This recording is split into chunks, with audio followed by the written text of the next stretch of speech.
மானம் குறையும் இன்னு மாசு படியும் இன்னு வீணா கதை முடிஞ்சு போச்சு. ஈசான மூலையில லேசான பள்ளி சத்தம் மாமன் பேர சொல்லி பேசுது.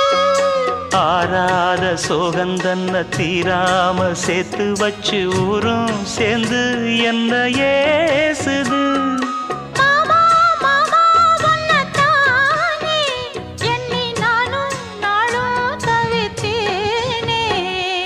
கூண்டுக்குள்ள என்ன வச்சு கூடி நின்ன ஊரை விட்டு கூண்டுக்குள்ள போனதென்ன கோலக்கிளி.